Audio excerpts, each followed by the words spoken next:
You spend hours meticulously aligning thousands of dominoes, building a flawless winding track.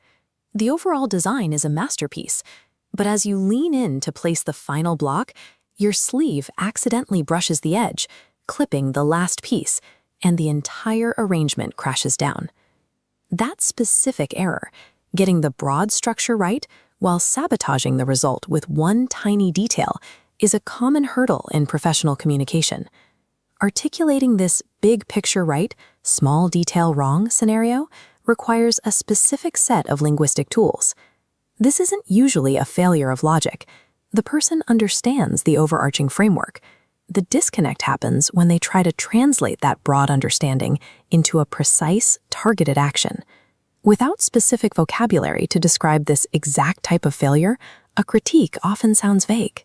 You might tell a colleague, "This isn't working," but that doesn't help them identify where the breakdown between strategy and execution actually occurred. This diagram separates the two layers of the problem. Look at the left side, marked with a green check mark. This represents the macro element, the foundational framework. You have arrived at the correct building or grasped the broad strategy. Now look at the right side. This is the micro element, the exact point of focus. As the red chair indicates, you are in the correct building, but you have chosen the wrong specific spot within that structure. Failing to identify the micro focus within a correct macro framework is a failure of precision. The general strategy is sound, but the target was missed at the very last step.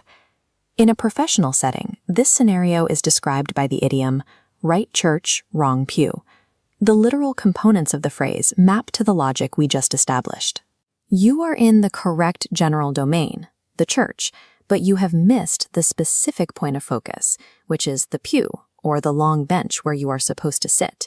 We can see this in a business context with Marcus, a marketing strategist launching a high-budget ad campaign. Marcus succeeded at the macro level. He correctly identified the luxury car market and developed a matching high-end aesthetic. But his micro execution was off. He targeted ads at college students with zero disposable income.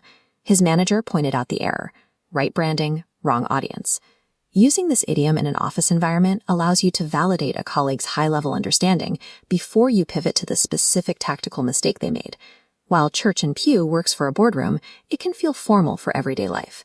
In casual environments, the vocabulary shifts to match a domestic setting.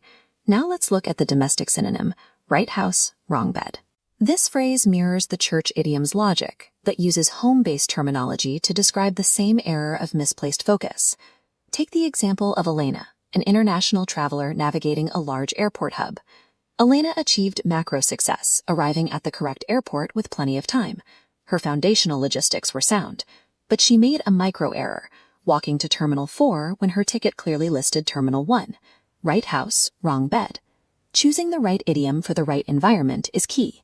It ensures you don't sound stiff with your friends or too casual when discussing business strategy. A vast vocabulary is only the first step towards fluency. To be effective, those words must be calibrated to the surrounding social register, or the level of formality required by the situation. This matrix outlines the rules of use for both phrases side by side. The left column shows that right church, wrong pew is reserved for communal spaces, like offices, strategy sessions, or formal team meetings. The right column shows that right house, wrong bed belongs in the personal sphere. It is used for casual conversations with friends or explaining everyday logistical mistakes. Matching the idiom to the social environment is what shifts a speaker from being technically understood to being socially precise. Warning tone: as you use these phrases, watch out for false friends, terms that sound like they belong to this group but mean something entirely different. This graphic shows a common confusion: the term church key.